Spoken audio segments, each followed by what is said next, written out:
રાજકોટ મધ્યસ્થ જેલની દિવાલો રંગીન બની। ચિત્રનગરી સંસ્થાએ રાજકોટ મધ્યસ્થ જેલના કમ્પાઉન્ડ વોલ પર ચિત્રો દોર્યા। અલગ અલગ ચિત્રકારોએ આશરે 70 જેટલા ચિત્રો દોર્યા છે। જેલના નકારાત્મક વાતાવરણ વચ્ચે જેલ તરફ આવતા જતા કેદીઓને પોઝિટિવ મેસેજ મળે તેવા ચિત્ર દોરવામાં આવ્યા, જેમાં બ્રેન વોશ, નશામુક્તિ સહિતના ખાસ સંદેશ આપતા ચિત્રો દોરાયા, જે જોઈને કેદીઓમાં જાગૃતતા આવે અને અપરાધની દુનિયામાંથી બહાર આવે।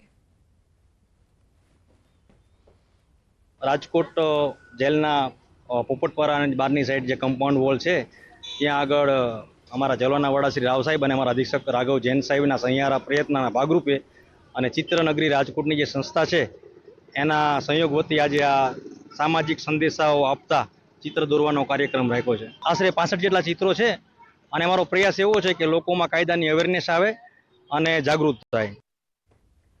સુરતમાં ચાલી રહેલા કોલસાના કાળા કારોબારના સ્ટેટ વિજિલન્સની ટીમે પર્દાફાશ કર્યો। કામરેજના ખડસદ ગામ ખાતે સ્ટેટ વિજિલન્સની ટીમે રેડ કરી હતી, જેમાં મગદલ્લાથી ઝઘડિયા તરફ જતા ઇન્ડસ્ટ્રીયલ કોલસા ભરેલી ટ્રકોમાંથી કોલસો કાઢવામાં આવતો હતો। કાઢેલા કોલસાની જગ્યાએ માટી મિક્સ કરી દેવામાં આવતી હતી। સ્ટેટ વિજિલન્સની ટીમે કોલસો, વાહનો, માટી મળી કુલ 45 લાખનો મુદ્દામાલ કબજે કર્યો। 3 શખ્સોની ઝડપી લેવાયા છે, જ્યારે 3 ફરાર છે।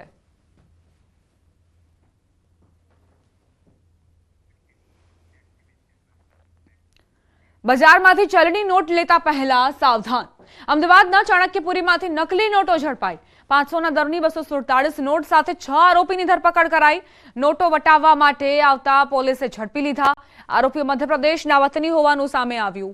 કલર પ્રિન્ટમાં છાપેલી નોટો રાતના સમયે વટાવવા આવ્યા હતા। તપાસ કરતા એ પણ ખુલાસો થયો કે સૌથી પહેલા તેઓએ 100ની નોટ બનાવી અને તે દિલ્હીમાં વટાવવામાં સફળ રહ્યા બાદ 500ની નકલી નોટ બનાવી અમદાવાદ આવતા જ તેઓ ઝડપાઈ ગયા। આરોપીઓને એમાંથી એક આરોપીને જે છે તાત્કાલિક ઓન ધ સ્પોટ પકડવામાં આવ્યો। જે આરોપીની વિગતના આધારે બાકી આરોપીઓ ભાગી ગયા હતા, એટલે એમને પણ અમે બીજી જગ્યાઓથી ઝડપી પાડ્યા। ટોટલ 6 આરોપી આમાં પકડાયા છે। જે ચોંકાવનારી વિગતો છે એમાં એમની પાસેથી 247 નકલી નોટો 500ની દરની એમની પાસેથી રિકવર થઈ છે, અને સાથે સાથે બીજા મોબાઈલ્સ ને જે સાધનો છે એ પણ રિકવર કરવામાં આવ્યા છે। મૂળ રૂપથી આખીની આખી એક ગેંગ છે, જે 6 લોકો અત્યારે અમને પકડ્યા છે અને બાકીના લોકોની ધરપકડ થવાની હજુ બાકી છે। સુરતથી સમાચાર। સારોલી પોલીસને મળી મોટી સફળતા। અસલી ચલણી નોટો સાથે નકલી ચલણી નોટો મૂકી છેતરપિંડી કરનારા ઠગ પકડાયા। 3 બેગમાં ભરેલી 2.5 કરોડની નકલી નોટ જોઈને પોલીસ પણ ચોંકી ઉઠી। મુંબઈથી બનાવટી નોટો સુરતમાં ડિલિવરી કરવા આવેલા 3 શખ્સોને પોલીસે દબોચ્યા। ઠગો પાસેથી 2.5 કરોડથી વધુની બનાવટી નોટો પણ મળી આવી। ભારતીય ચલણી નોટોની સાથે બનાવટી નોટ મૂકીને બેંક સહિતની જગ્યા પર છેતરપિંડી કરતા આ ગેંગ દ્વારા રૂપિયાના બંડલની પહેલી અને છેલ્લી નોટ અસલી અને અંદર બનાવટી નોટ રાખતા હતા। મોરબીમાં અકસ્માતનો બનાવ સીસીટીવીમાં કેદ થયો। કાર ચાલકે બાઇક સવાર દંપતીને અડફેટે લીધું। અકસ્માતમાં યુવકનું મોત નીપજ્યું। પત્ની ઘાયલ અવસ્થામાં છે। પોલીસે કાર ચાલક વિરુદ્ધ ફરિયાદ નોંધી। અમરેલી ગામ પાસે GJ13 AM 5897 નંબરની કારના ચાલકે આ અકસ્માત સર્જ્યો, જેમાં યુવકનું મોત નીપજ્યું।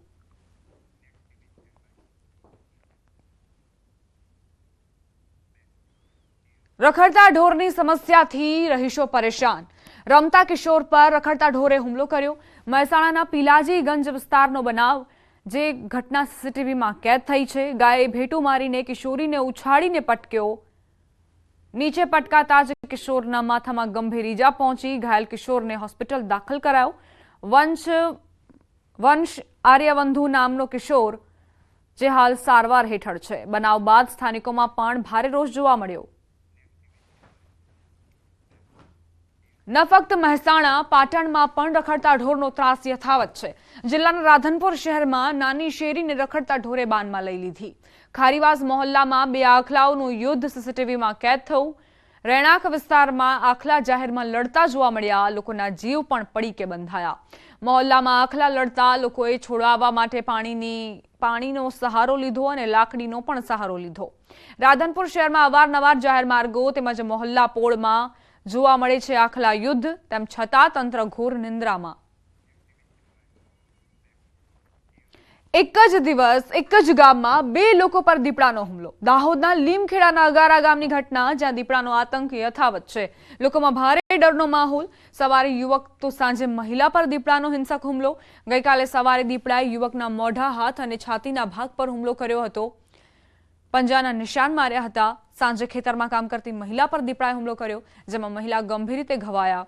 હાલમાં બંને ઘાયલો લીમખેડાની હોસ્પિટલમાં સારવાર હેઠળ છે. એક જ દિવસમાં માનવ લોહી તરસ્યા દીપડાના હુમલાથી ગામમાં ભારે ડરનો માહોલ છે. વન વિભાગે હાલમાં દીપડાને કેદ કરવા માટે પાંજરા ગોઠવ્યા છે.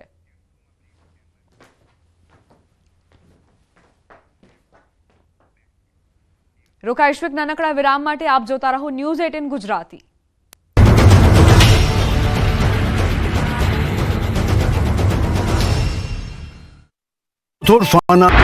ગુજરાતમાં કડકડતી ઠંડી, લોકો ઠૂંઠવાયા.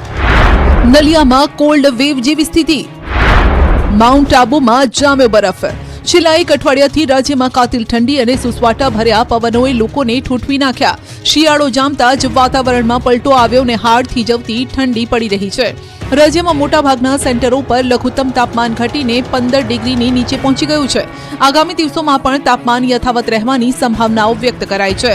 રાજ્યમાં નલિયા સૌથી ઠંડુ શહેર બન્યું છે. નલિયામાં લઘુત્તમ તાપમાન ઘટીને 6 ડિગ્રી સેલ્સિયસે પહોંચ્યું. આ સિવાય અમદાવાદમાં સૌથી નીચું લઘુત્તમ તાપમાન 13 ડિગ્રી અને ગાંધીનગરમાં 11 ડિગ્રી સેલ્સિયસ નોંધાયું. રાજ્યમાં સૌરાષ્ટ્ર કચ્છના ભુજ, નલિયા, કંડલા, અમરેલી, રાજકોટ, સુરેન્દ્રનગર, મહુવા, કેશોદમાં લઘુત્તમ તાપમાન 15 ડિગ્રી સેલ્સિયસની નીચે નોંધાયું છે. આગામી 7 દિવસ ગુજરાતનું હવામાન સૂકું રહેવાની સંભાવના છે. આ દરમિયાન વરસાદ કે કોલ્ડ વેવની કોઈ ચેતવણી નથી અપાઈ. હવામાન વિભાગ અનુસાર 7 દિવસ રાજ્યમાં વાતાવરણ શુષ્ક રહેશે. પવનની દિશા ઉત્તર પૂર્વથી પૂર્વ તરફના પવનો ફૂંકાઈ શકે છે, જેને લઈ ઠંડીનો ચમકારો હજુ પણ યથાવત રહેશે.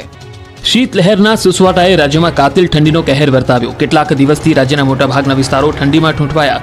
જો કે હાડ થીજવતી આ ઠંડી વચ્ચે હવામાન નિષ્ણાત પરેશ ગોસ્વામીએ ડરામણી આગાહી કરી છે. પરેશ ગોસ્વામીએ ડિસેમ્બરના અંતમાં હવામાનના પલટા સાથે માવઠાની આગાહી કરી. આગામી 21 થી 24 ડિસેમ્બર દરમિયાન દક્ષિણ ગુજરાત અને સૌરાષ્ટ્રમાં કમોસમી વરસાદ ખાબકી શકે છે. બંગાળની ખાડીની મજબૂત સિસ્ટમની અસર સૌરાષ્ટ્રના દરિયાકાંઠાના વિસ્તારમાં પણ થવાની શક્યતા છે.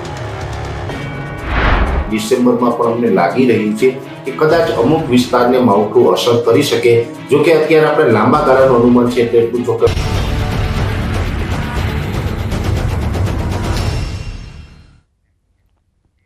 Welcome back. દ્વારકાથી સમાચાર. કડકડતી ઠંડીમાં ભક્તો ઉમટ્યા. દ્વારકાધીશના દર્શન માટે ભક્તોનું ઘોડાપુર. દર્શન માટે ભક્તોએ લાંબી કતાર લગાવી. ગોમતી નદીમાં સ્નાન કરીને ભક્તોએ ધન્યતા અનુભવી હતી.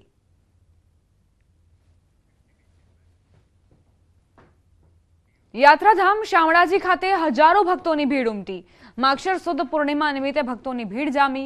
વહેલી સવારથી જ શામળિયાના દર્શન માટે લોકો કતારોમાં ઉભેલા જોવા મળ્યા. પૂર્ણિમા નિમિત્તે ભગવાનને વિશેષ શણગાર કરવામાં આવ્યો.